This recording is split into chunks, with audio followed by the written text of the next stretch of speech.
Thanks so much for joining us today on Feelin Good, sponsored by Warren County Community Services.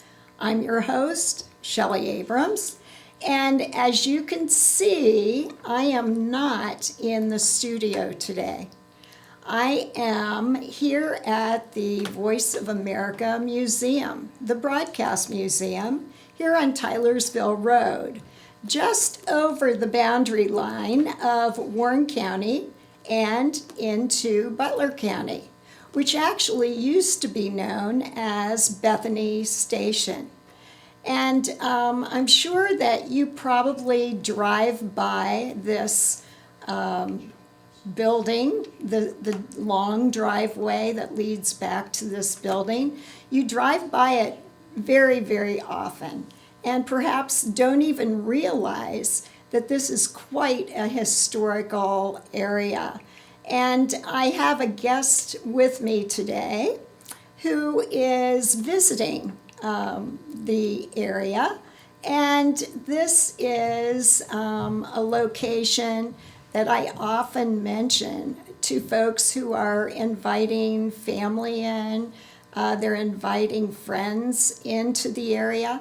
And if you want to get a glimpse of history that was actually produced here. It was actually broadcast from this very area. I would encourage you to check out the website, the VOA Museum, and currently the hours that the museum is open are on Saturdays and Sundays. So check with the website and just make sure when you are making your plans to visit that the museum is open, because it's a trip well worth your time for sure. So today I'd like to introduce you to my guest, and Tim Love. And Tim is a friend that has written a very compelling book. And the book is entitled Discovering Truth. And I invited Tim to be my guest today because I had also invited him to be a guest speaker at the VOA Learning Center for Miami, just across the field. Back behind on Cox Road. He was the guest speaker today, and he spoke to the content of the book. But before we mention more about the book, I would like for you to get to know a little bit more about Tim Love. Welcome. Thanks so much for being here, Tim. Thank you. Tell our audience a little bit, if you would, about who you are. What's your background? How I happened to meet you through a P&G alumni event, and we decided it was about 2014, didn't we? Yes. So tell our audience a little bit about you, if you would. Okay, thank you. Well, first of all, this is the first time I've been to the museum. I've been here about 10 minutes now, and I can't tell you what the feeling I have is being here. I grew up knowing about the Voice of America, and it always had such an important meaning to me. But I didn't know it was outside of Cincinnati, and I didn't know exactly what it was, but I certainly do now, as I spent my career in advertising working internationally. So to be in this facility and see this equipment and the feeling that this has for me right now, because it opened in 1942, and it was a very important part of what we needed to do during World War II. And so that in a world of lots of misinformation and not popular consensus, some fanatical ideas were propagating fairly easily. And America needed to tell its story, and its story has to do with truth and entertainment and education and health.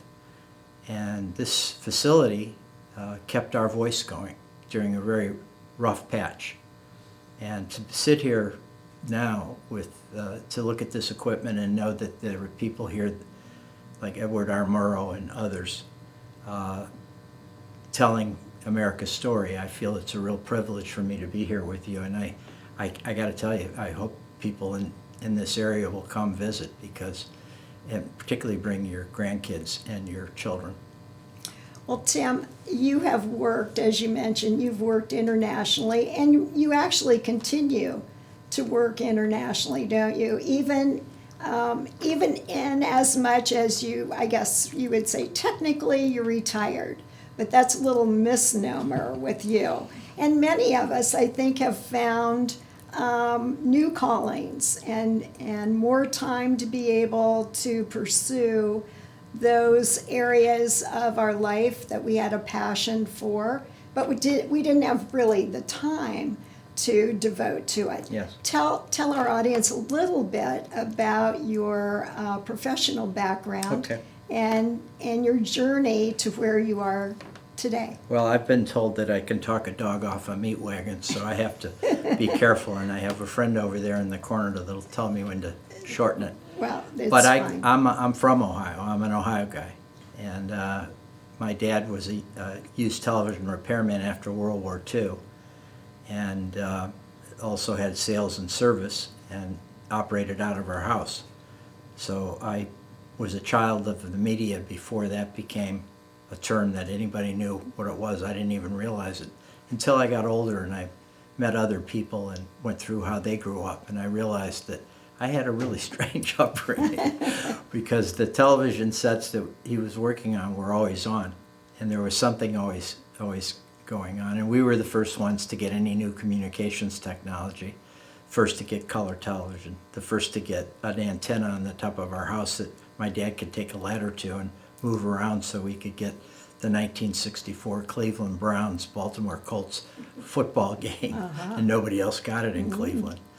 So I learned at an early age the power that media and has had, and being at the Voice of America just underscores that for me. I went to Miami of Ohio.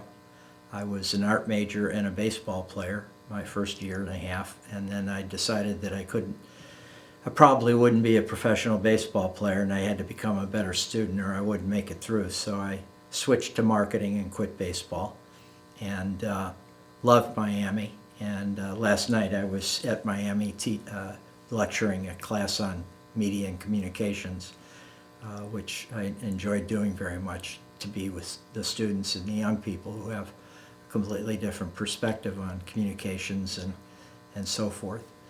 I entered the advertising business in New York City in 1972, and very shortly after I entered, my boss, who was a former naval captain and debate coach at Annapolis, so you didn't want to argue with him, told me that I was going to work on the Procter & Gamble business, and I said, oh, that's great, back to Ohio. And so I was assigned to the Procter & Gamble business, and over the next 42 years of my career, I, in some way, shape, or form, had something to do that required me to work with Procter & Gamble. And I always told the people at Procter & Gamble, now I didn't just work on Procter & Gamble because you don't want somebody that'll be exactly like you.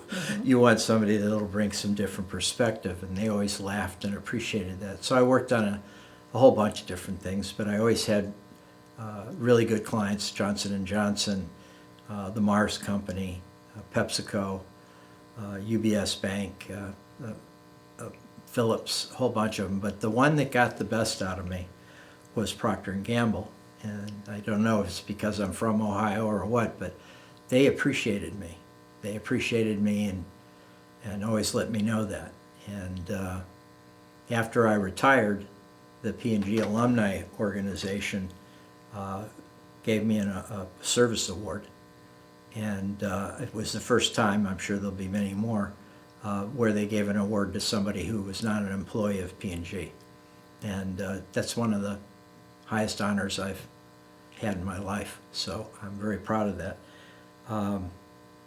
I then always wanted to work internationally. I raised my hand at a time when Procter & Gamble was sending some of its top people international, and that was in the late 80s and early 90s. Up until then, there were people, of course, at the Procter & Gamble company around the world, but they started sending some of their brightest people.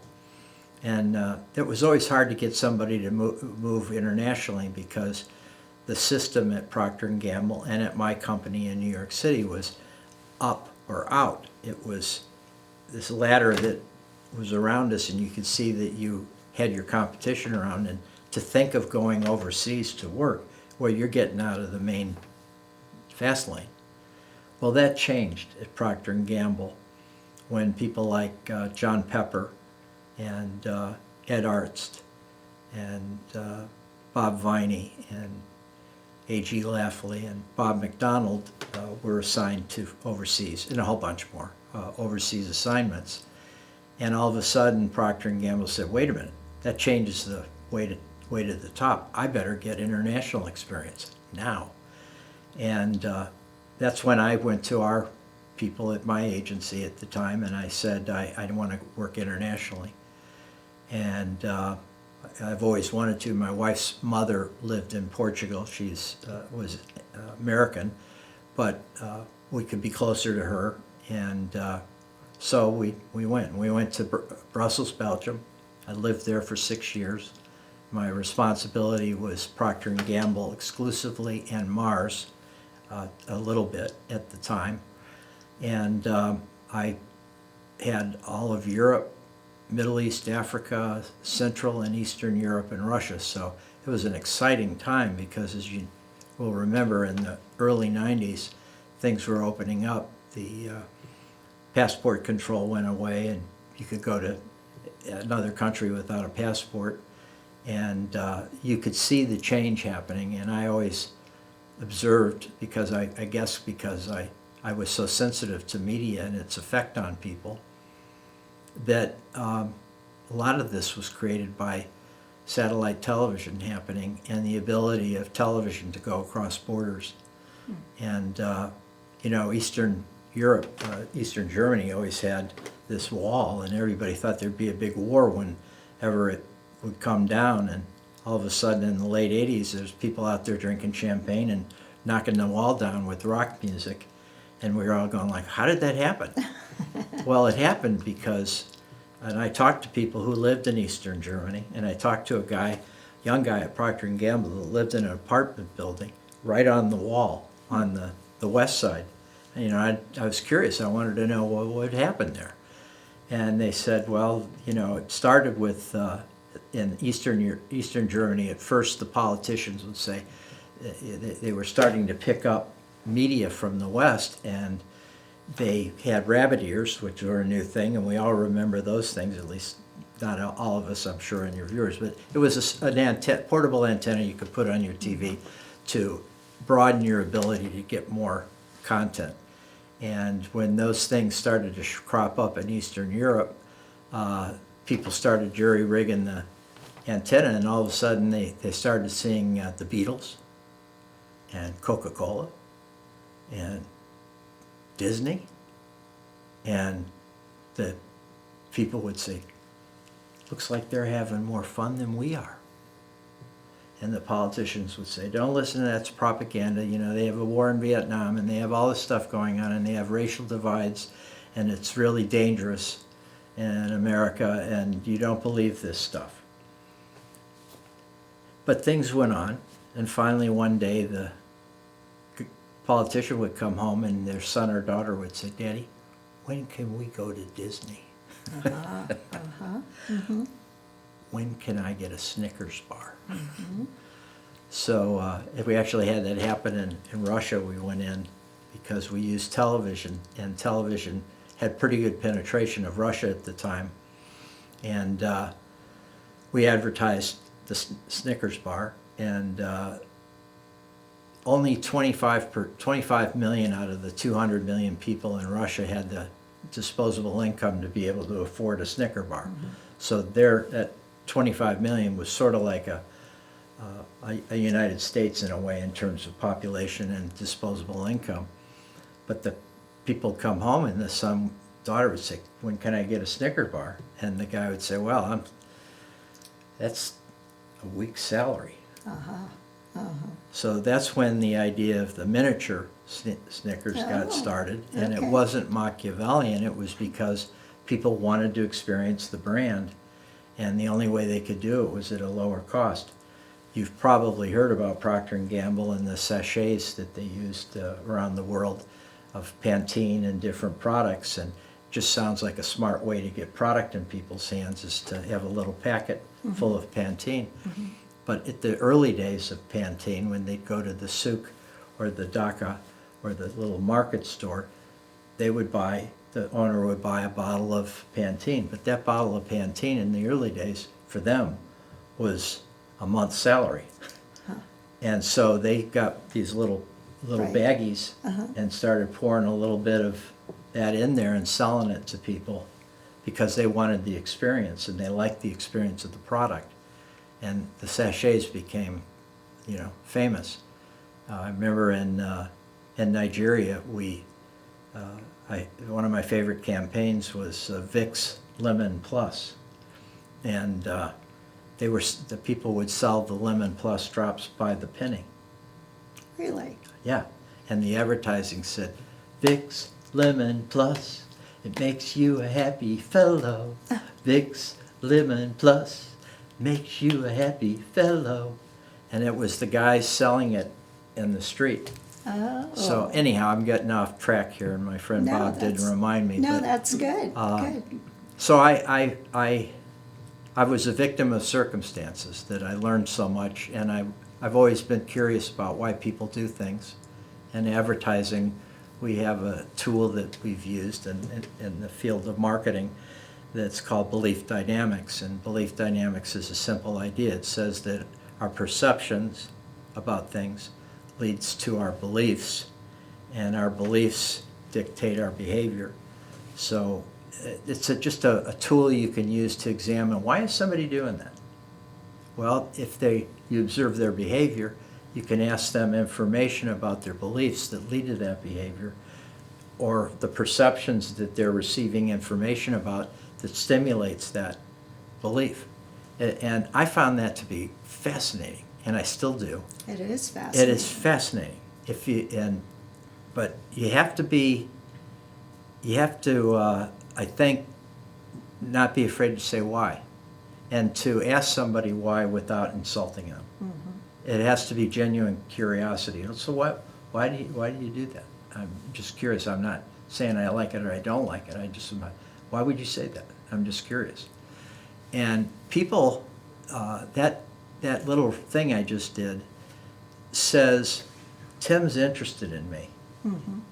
He wants to know, and he's listening to me really carefully, more closely than I thought. And that's a very flattering thing.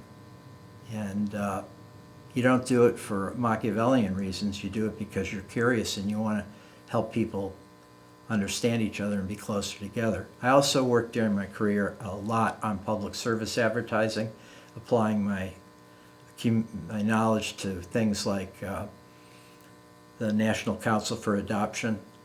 There was a stigma in the United States against adoption. The campaign was so successful it's not needed anymore. I worked on the McGruff the Crime Dog public service campaign. And I also volunteered and worked on the campaign to make people aware that there was a need to build a monument in Washington to the first African American leader in the country, and that was the Martin Luther King Memorial. And I saw the value of what I learned being applied to the greater good, and that's something, another reason why I think that advertising is. Somebody said, oh, you're going to talk about discovering truth, an advertising guy? Oh. This guy was a heart surgeon. And I got a little miffed. And I said, well, actually, truth is the most important thing in advertising. And you may not know it. But if I can probably get you to do something by telling you something that isn't true. I can motivate you to try something. I know I can. I know I can. But if I'm interested in building a sustained relationship and building a business that lasts and creates jobs and takes care of my family and my kids and my grandkids, I'm not going to want to fool around with fooling you once, because you're going to punish me. And in a world that's interconnected with the internet, you can get punished a lot easier, because you'll tell all your friends and tell everybody else not to listen to this guy. So if you don't find truth and about a product or a service, and believe me, there's some challenging meetings that I've had with clients over the years because they wanted me to say something that I would challenge them because I didn't think it was really that apparently true. And a lot of times they'd say, well, you're slicing things a little thin. And I'd say, well, it's those thin little slices that make all the difference in the world in communications. Well, and along those lines, when you're in different countries and you're dealing with different languages and different cultural norms, you had to study that going Yes. in, correct? And Yeah. be very sensitive Oh, to. yeah. Yeah, when one of the assignments I had later in my career was I was offered an opportunity later in my career to work on the automotive business. Okay. And with Nissan and Infiniti. And the reason why I say it was later in my career, most guys, and a lot of women too, really adore cars. And as kids, they play with them and everything else, and they make models, and you zoom, zoom, zoom, zoom. You've had grandkids and children. Right. So it's kind of an innate thing that you think, boy, I'd love to work on an automobile account someday. Well, that didn't happen for me.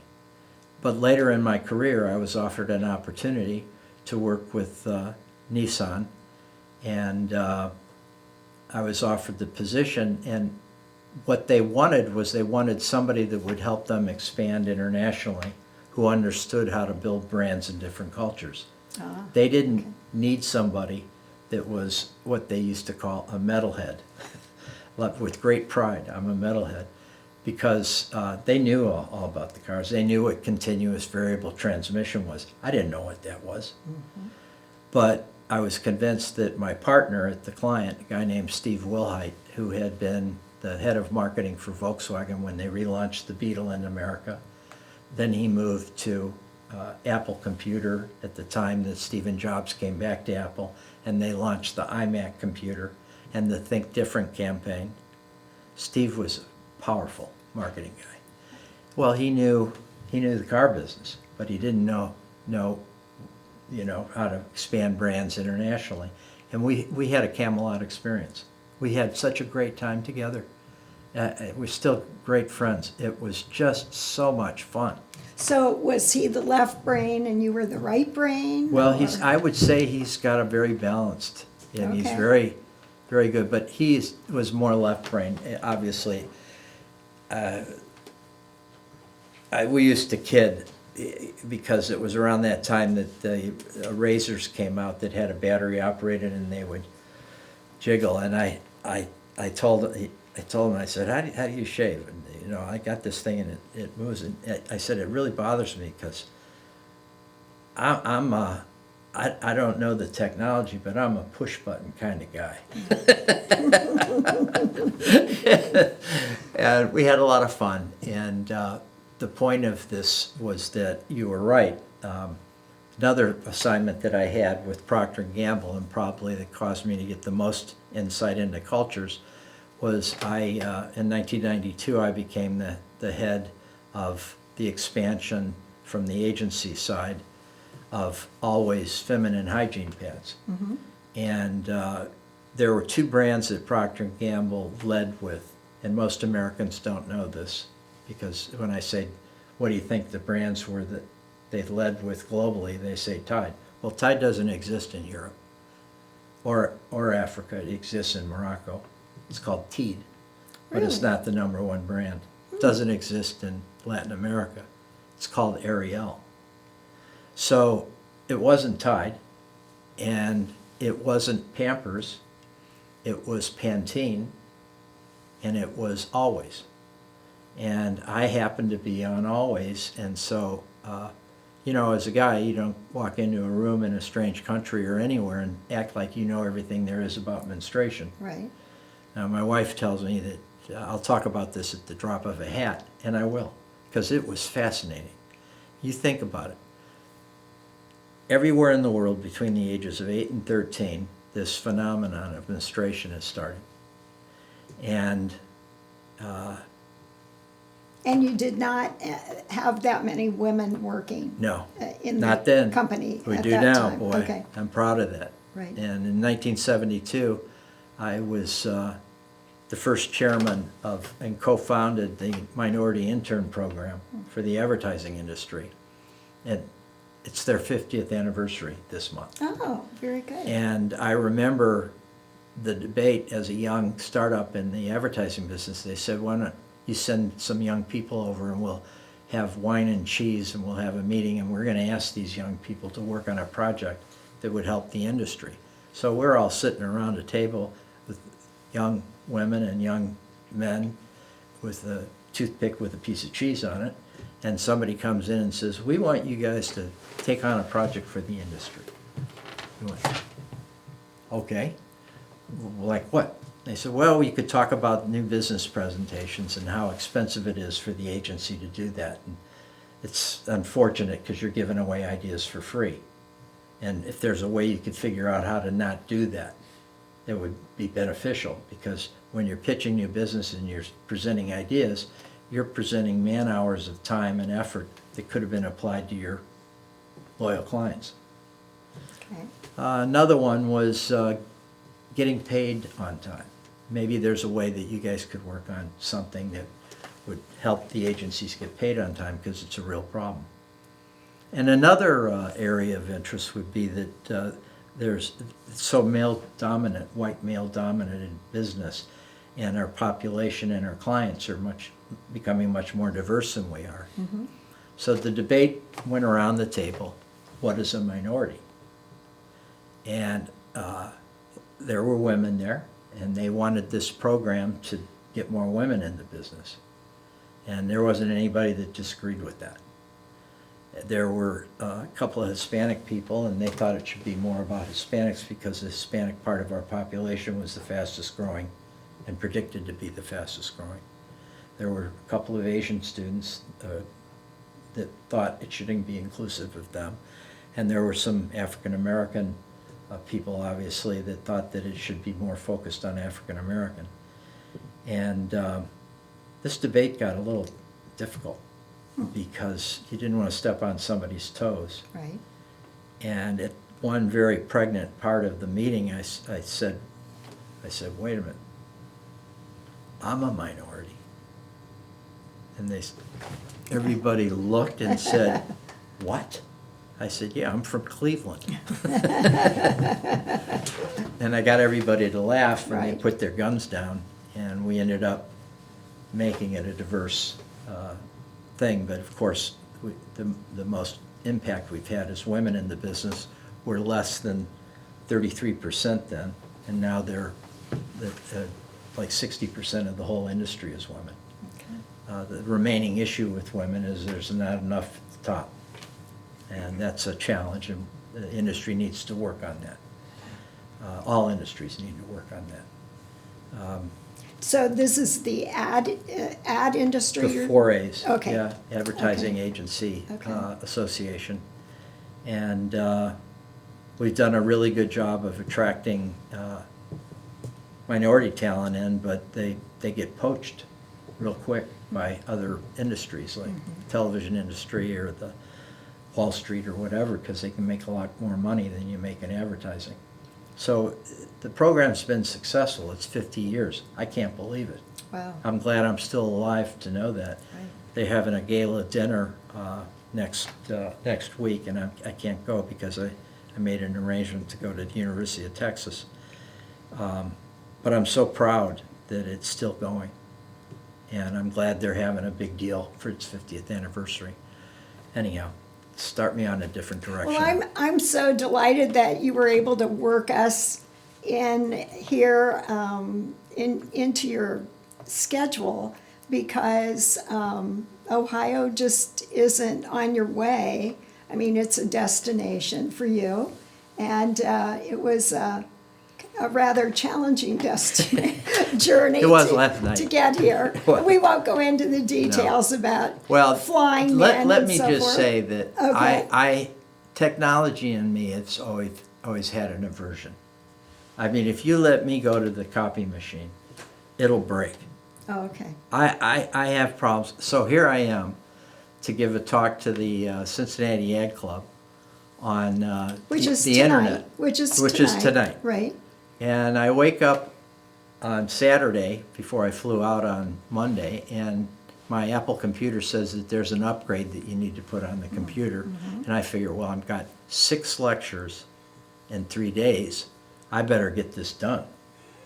So I went in and did the upgrade, and Sunday morning I got up, and the videos that I had in my presentation wouldn't play, and there was no visual, but there was the sound of a ticking clock, like a time bomb. Tick, tick, tick. And I'm going, what is this? So I call Apple, and they say, well, we're having some trouble with the upgrade. Maybe, I said, what do you recommend? He says, I think you should do it again. I said, okay,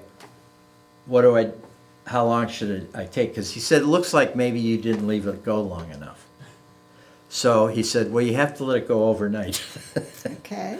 So now Monday morning, the day that I leave, I'm going to find out whether this took or not. And I get up on Monday morning real early, and the thing had downloaded, but my things are still not working. So I talked to 4 different people at Apple, and I love Apple because they were a client of one of the agencies I worked with, and what a wonderful client. And each of the people said, well, it looks like you've lost your Microsoft capability. And I'd say, okay, what do I do? And they'd say, well, we don't do Microsoft. And I'm going like, well, I don't either. You know more about this than I do. Can't you help me? And so it ended up that I had lost every bit of Microsoft capability, and I had to rebuy it, and I wasn't going to rebuy it. I didn't have time. I had to go catch a plane. Right. So this has been an interesting trip. And then when I got into the airport at Cincinnati, boy, that airport's changed a lot from used to be here once a week. The rental car place wouldn't let me rent the car because my wife had put it in her name. And I said, well, let me call her and you could talk to her. They said, no, we can't do that. We need her license here, and we need her information here. And I said, well, then rent me another car. I'll just rent another car. Well, we can't. Nobody's renting cars right now. I said, why? She said, I don't know. We've had instructions. Nobody's renting a car. Now, later on, I think I understood what happened, because when I went to Miami, gave my lecture, and fought my And returned to the airport, thanks to Professor Dr. Hung Mai Lee, who drove me all the way down to the airport. I found out that none of the other car rental places had put a hold for some reason. And when I walked into the baggage area at the airport, there were people there with American flags, lots of them. So I knew somebody was coming in, and I think maybe it had something to do with Israel. And so it was a security issue about cars. Oh. And then they showed up and said, we've got one for you. And I told Bob that it was a Chevrolet Suburban. I've never driven a Chevrolet Suburban. My. When this big thing pulled up, and it was a lot of money.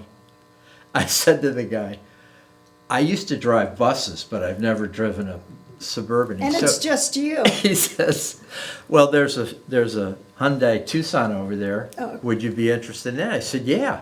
And it'd be Okay. less money, right? He said, yeah. So I got the Tucson. I got to tell you, it wasn't a lot less money. Oh. They had me. They had you where they wanted So you. I've been giving, I've 2 presentations since then with no PowerPoints and asking people to play videos that, but so far it's gone pretty good. And I just completed one at the Institute for Learning and Retirement, which is a wonderful organization and a wonderful audience. And I think they took my point pretty well. Yes, yes. Well, and your presentation was very sobering, and we'll talk about that in a little bit. But your your background, your experiences, your anecdotes, I think are certainly just waiting for you to write another book. What do you think? What gives you the impetus to think about writing books? Because this is not your first book. Tell us about your Okay. other books. I told the students last night that, if I could give any advice based on my own experience and my experience in trying to understand human beings and cultures, it's really be in touch with what your interests are. Really be honest with what brings you joy. Mm-hmm. And because you're going to be successful no matter what that is. But you've got to be in touch with what that is, and nobody can tell you what that is. Mm-hmm. And I said I went into the advertising business in 1972, and what people who are my age will remember is that was the Vietnam War era, and it was Woodstock and rock music and marijuana and anti-war demonstrations and everything. But our population in 1972 was skewed towards the baby boomers who were younger. Mm-hmm. And the mean age in the United States in the 70s was about 24 years old. So that influenced the whole culture. Right. It influenced the culture in terms of dress styles, music interests, how we ate. Quick serve restaurants started growing then because people, didn't sit down. The whole culture was affected by this more youthful generation. And I was right in the middle of that, because when you go into advertising, the first target audience that most brands used to focus on in those days was 18 to 49. Okay. Do you remember that? Yes. Well, I was 18 to 49. Yes. So everybody wanted to know what I thought. And I would talk to consumers who were 18 to 49, and they would talk to me because I'm one of them. Well, when I turned 50, I thought, wow, I'm not in the sweet spot anymore. I wonder if, it's time to, I still enjoy what I'm doing. Right, right. And I also noticed some other things with my friends who turned 50. I noticed, it seemed to me, that they were starting to complain more. They were starting to complain about things related to getting older. And one of those people was my best friend. And we were going to play golf one day and take a day off. And I had just come back from Brussels, Belgium, and hadn't seen him in a long time. And it was a beautiful day like today. Mm-hmm. And I came down to the kitchen in the morning to get ready to go play golf. And he's down there complaining and kvetching and he's so upset. He was so upset that it worried me that he was that upset, physically. Uh-huh. And I said, Bob, what's wrong? And he said, I can't find my keys. I forgot where I put them. I can't read the newspaper without my glasses. And I said, Bob, stop. And he stopped. And I said, we can't do this. We can't just think about things that get worse as we get older, because we'll become two angry old men. And we should be thinking about things that get better with age. Mm-hmm. And he said, like what? And I said, well, like we're going to go play golf today. And we haven't seen each other in a long time. And it's a beautiful day, and we're going to spend the day together. And how wonderful is that? And I said, so you think of something that gets better with age and tell me. I'll start keeping notes on this. And maybe, we'll do something with it someday, because I think people need to be reminded of things that get better with There you age. go. Mhm. That was maybe 1997. Bob still hasn't given me one. He's tried, but he hasn't come up with one. Oh, he hasn't, but No. other people have. Oh, yes. So every time I met somebody and I'd hear a complaint or whatever, I'd say something. One of my oldest friends, Terry, finally, it took him 2 years, but he called me one Sunday and he said, "Tim, I've got one for you." I said, "Okay, let me get a pencil. What is it?" He said, "Driving the speed limit." And I said, "Okay, why?" And he said, "Well, I was driving across from Tampa to St. Pete in my pickup truck." He's construction.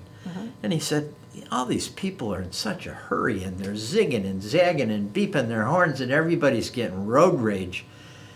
And I said, driving the speed limit's just about perfect for me. There you go. There you go. Talked to another guy who I met for the first time, African-American, who founded and led the largest African-American advertising agency in the world, Oh, called Burrell in Chicago. And I had heard that he had macular degeneration and that his eyesight was gone. And it was sad because he's so talented and everything. So I'd heard about him, and I was really honored to meet him. And I went into his office, and he had the biggest computer screen I've ever seen, and he was sitting this far away from it. right. And I went, and when I walked in, he said, "I'm, getting older and my eyesight's gone." And I said, "Well, Tom, I'm going to tell you, you don't know me, but I've been hearing a lot of stuff about that gets worse as we get older. And I've been trying to keep notes of things that get better with age. And I'd be real interested if you would think about it and, send me something that you think that gets better with age." And he looked at me and he said, "All right, I can tell you one." I said, "Okay, what is it again?" He said, "Truth. Oh. Truth gets easier." Hmm. And I said, "What do you mean? Tell me." He said, "When I was a younger man, I was afraid to tell people what I thought because I was afraid that I didn't know. And that they knew more than I did. Or they wouldn't appreciate my point of view." And he said, "But as I get older, I don't hold back. I tell people the truth. If they ask me, I tell them the truth." I said, "That's a really good one." And you wrote that down. 2 weeks later, I'm in New York. I'd only met this guy once. Okay. He calls me in my office in New York and he says, "Tim, Tom Burrell, I got another one for you." I said, "Okay, let me get a piece of paper." "What is it?" He said, "Saying I love you." Whew. I said, "What do you mean?" He said, "Well, I always thought that was too intimate and too for a man to talk about love, to voice that.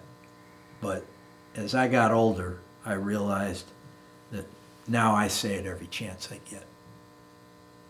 And Tom Burrell's Things That Get Better with Age is chapter 1 of my book, which I came out with 18 years later, called The Book That Gets Better with Age. It's my first book. And it's a tiny book. It's just little quick stories like that. And my oldest friend, Terry Dimmeline, did the illustrations. I illustrated the cover.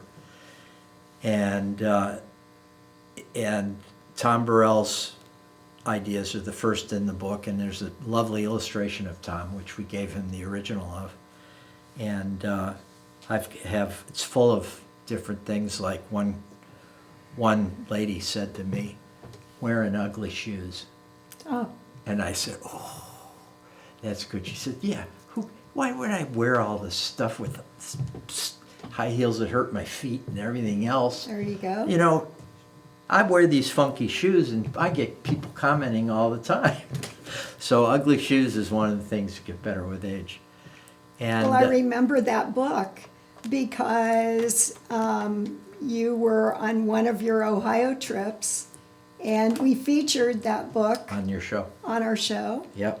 And you were also collaborating with another gentleman Yes, at that time. yeah, there was another book that a friend of mine published on ethics, and he asked me for some case histories from my experience. And two of my case histories are in the quintessential book of advertising ethics by Wally Snyder, who's a friend and associate that I've worked with over the years. Now, the one thing about the book, I see that it's on eBay now. It used to be on Amazon, and it was a hardcover, and it did well enough that Amazon wanted me to come out with a soft cover that was less Okay. expensive. So we did that. But there's a secret about the book that I'll tell people, because one of the ideas I had was that as you read through the book, the type would get bigger. So that in actuality, the book would get better with age. I remember that. I love that. And people would read it and say, Tim, I read the book. Went through it in 45 minutes. I really enjoyed it. That's really quite nice. I said, well, I don't know if you noticed or not, but as you read through the book, the type gets bigger and the stories get smaller. Yep, very perfect. And it won 6 book awards in the Really? category of aging with different literary things. Okay. And I was proud of that. And it won a Reader's Best Illustration Award. And I was very proud for my friend Terry Dimline, who did the illustrations in the book.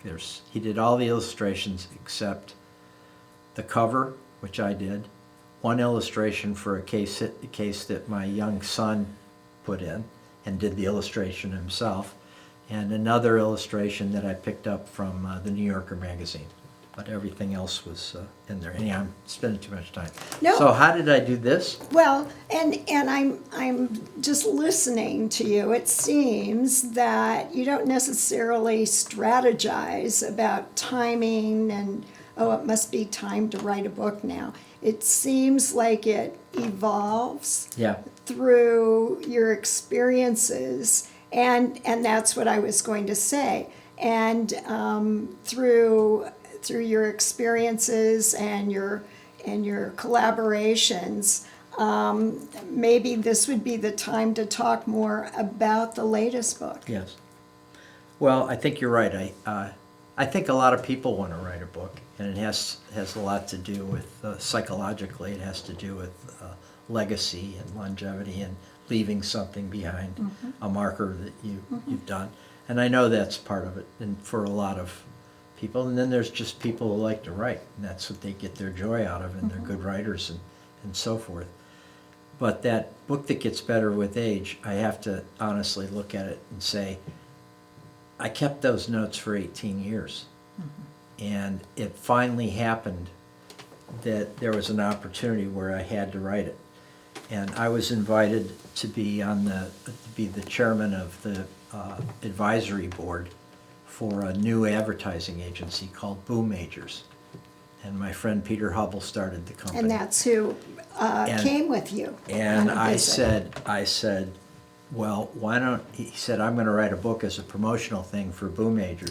And I said, well, why, and he wanted me to write the introduction. So I said, I'll write the introduction for your book if you help me produce the book that gets better with age. Okay. And we'll put Boom Majors on the cover of it so that it'll help your company. And this will be the coffee table thing that you can give clients or whatever. So he said yes, and that's why it needed to be done. I found a way to do it without feeling like I was just doing it myself. Right. On this book, it started with, I spoke a lot to different universities during my career because I enjoyed talking and lecturing and being around students. And I taught a graduate program in branding at Oxford after I retired. But during my career, I'd go to different places and offer to talk about globalization and branding and stuff, and Lee Kuan Yew School of Public Policy in Singapore, and I enjoyed that. And I thought it helped me professionally to be able to consolidate my thinking. And about what age were you when you started maybe putting the content together for this book, would you say? I'm just interested. Well, I would say it was 2016, Okay, 15, 16. okay, And it actually, the book that got better with age was launched in 2016. alrighty. And so it was right around that time when that was done that a friend of mine called me and said that a friend of his was the president of a university near Naples, Florida. And since I was retired, he said, why don't I set up a meeting for you with this guy? Because they might like to have you come and give a presentation and be something you could do in your retirement. So it was Ave Maria University, and it was a university that was set up and orchestrated by Monahan of Domino's Pizza. Right. And it's in the middle of nowhere, and he built a university and a town and a golf course and a beautiful chapel. And it's a very conservative Catholic church. I'm not Catholic, but I am spiritual. And I am very interested in a lot of different religions and the peace that can come from just thinking about it. Mm-hmm. But I went out to meet the president, and his name was Jim Toohey. And Jim Toohey had been the religious liaison officer in the Bush administration. And during that time, he had met Mother Teresa. Oh, okay. And he had a legal background, and Mother Teresa liked him so much, she asked him if he would be in charge of all of her communication stuff, because the internet was, people were wanting to see Mother Teresa as she became a brand. And so he was in charge of that. And anyhow, he became the president of Ave Maria, and he said, we're going to launch a marketing communications program this fall, in the fall of 2016, which was that election year of fame. And we'd like you to think about something you could talk about. And so I had recalled from my experience in media, which I've talked about before, was that when the Gutenberg Press was introduced in 1517, it was a very upsetting development, particularly for the Catholic Church, because until that time, they were pretty much the sole keeper and purveyor of the meaning of the Bible. Mm-hmm. And they carefully did it with calligraphy and Latin, and there wasn't any other way that people could get learning about the Bible until the printing press with movable type. Actually, printing started in China well before that, but it was Gutenberg's use of movable type Right. that enabled quick changes to alternative ideas, and also different kinds of books, different kinds of ideas, and more frequently. Mm-hmm. So this he was a Catholic priest, and he decided that he had some different ideas than the Holy Roman Empire, and he published them on a church door in Wittenberg, Germany, and the whole world went crazy because it was Martin Luther. Martin Luther Yes. King, or Martin Luther, and right. he was a Catholic priest, and so this schism started, and historians and everybody knows now that this period of time was called the Reformation. And my hypothesis was that we're having another Reformation Right now. right now. And that was 2016. I was hearing fake news, and journalists are enemies of the people, and she's wrong, and I'm right, and he's wrong, and we're right. And I said, something's going on here. And I had, just returned to live in America again after living in Singapore, and going from my scope was global to back home, and I said, something's going on here, and it bothers me, and nobody knows what truth is. And that's what happened with the Gutenberg Press, because it changed people's perception of who had the authority for truth. And that's what I sense is happening. So because the Catholic Church had started to develop some public relations issues, as everybody knows, in the movie Spotlight and things like that, not saying anything bad about the Catholic religion, there isn't anybody that doesn't have some problems at some point. Mm-hmm. But I felt that if you were going to set up a marketing communications program for a very Catholic university, focusing on the forte of truth would be a really interesting thing for them. And it's very on equity with how the Catholic Church always was, because they assumed that they were the keepers of truth. And it's one of the biggest brands in the world. So I thought, I'm going to do that. And I began the next 9 months studying and looking and Okay. things. And then So that's when you really started your research. yeah, and then I looked at the curriculum on the website for Ave Maria to see if this was consistent with what they were saying. And lo and behold, their curriculum on their website said that their courses are designed to help students in their discovery of truth. There Voila. you go. So I said, I'm going to talk about this. And the night before the presentation in October of 2017, about 10 months, 9 months after the new administration had come in, the head of the dean of faculty wanted me to come and have a sandwich with her the night before just to find out what I was talking about. So I went, and she had 3 other professors there, and I told her what I just told you. And she said, well, I don't think that's true. And I thought, uh-oh, I better be careful. I said, look, I don't need to make a big deal about this. Right. I can talk about branding. I have great videos. The kids will love it. It's going to be interesting to them. But I think if you look into it, you'll find out that it was true, that they weren't fans of the Gutenberg press. And it took me 40 minutes to drive back to Naples, and in the 40 minutes she sent me 25 emails, and the first one said, you're right.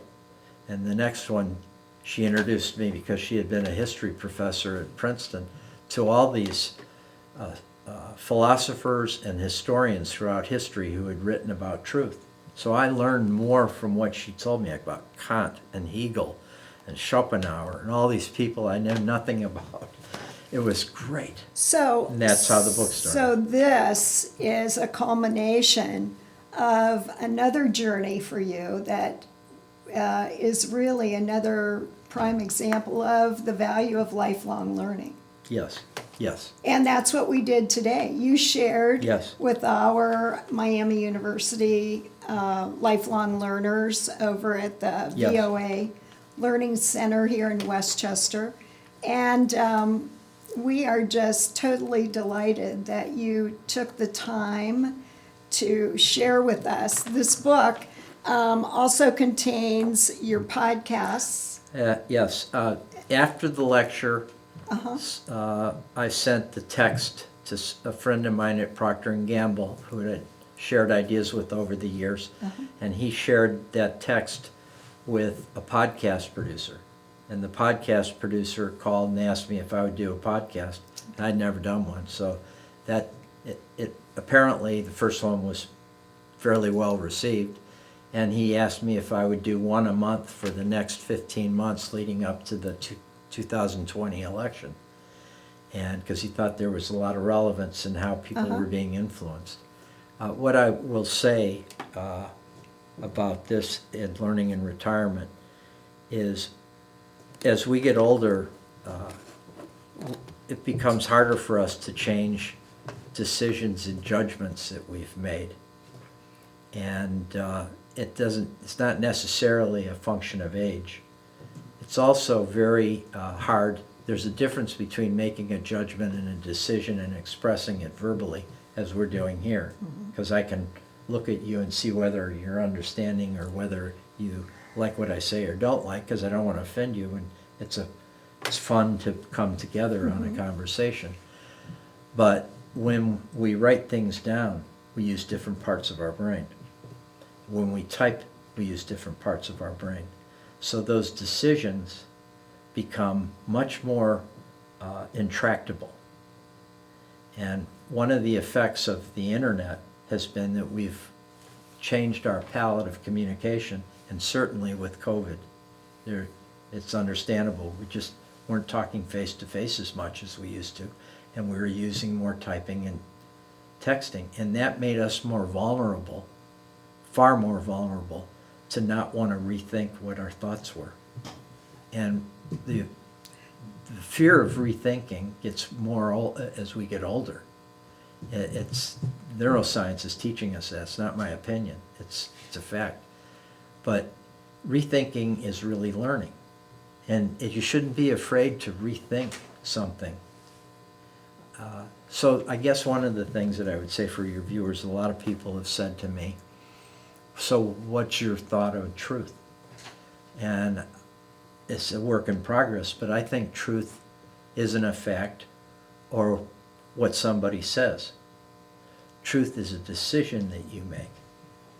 It's a decision you make in the face of all kinds of information and conflicting thoughts in the media that we're exposed to today. Right.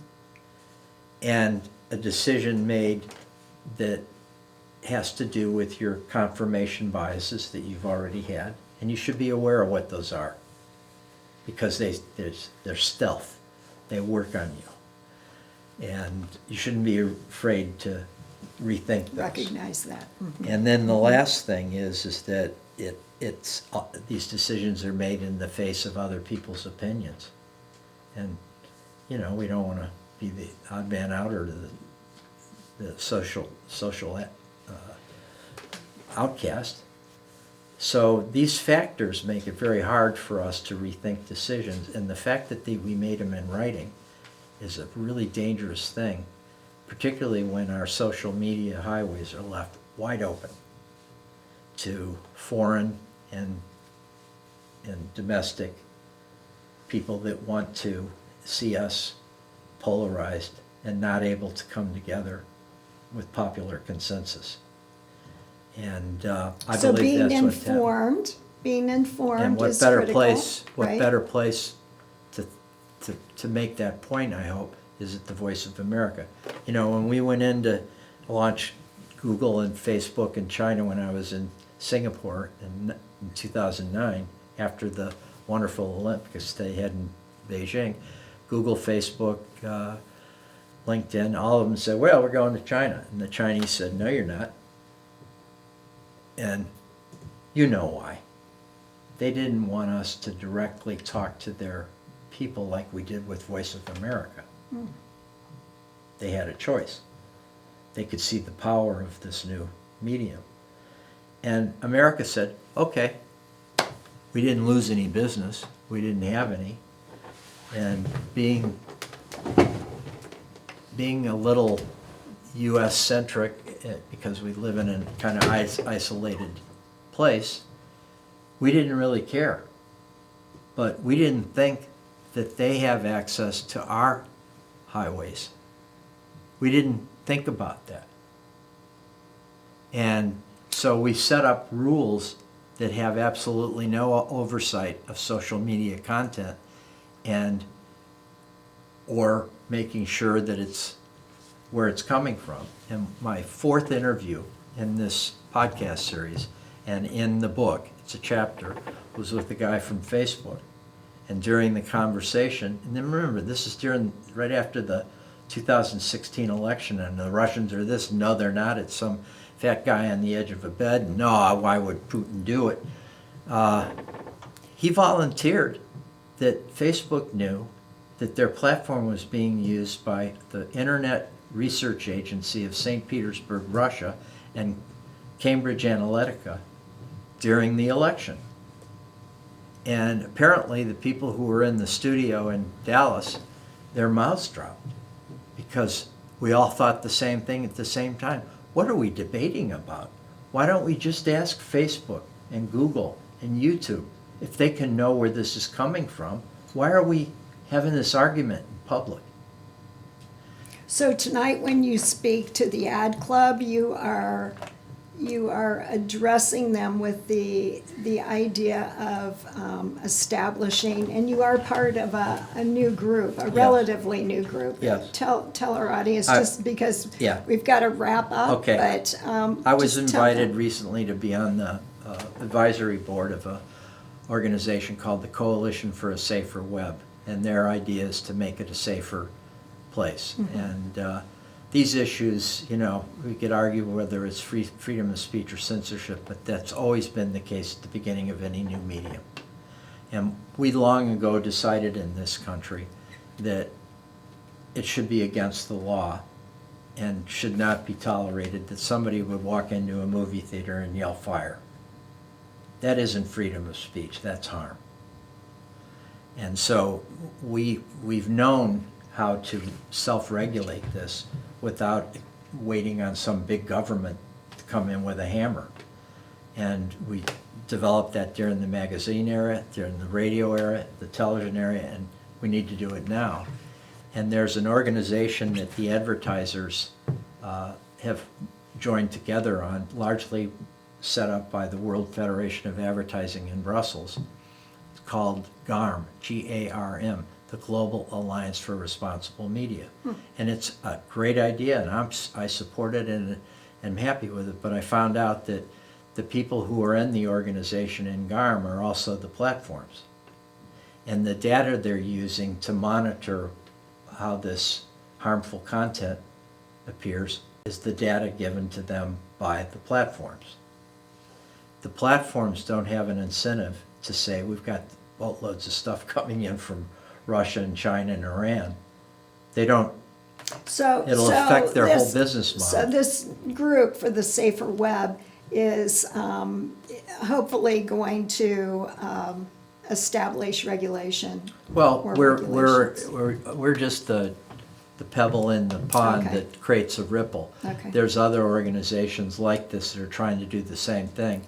On the board is former Republican governor of Pennsylvania, Tom Ridge, and he was the first Homeland Security guy, and I think that's a good thing to have in this because I think it affects national security as much as Voice of America did. There's Michael Steele, who was the Republican national chairman and now a commentator for MSNBC. He's on the board. So we're trying to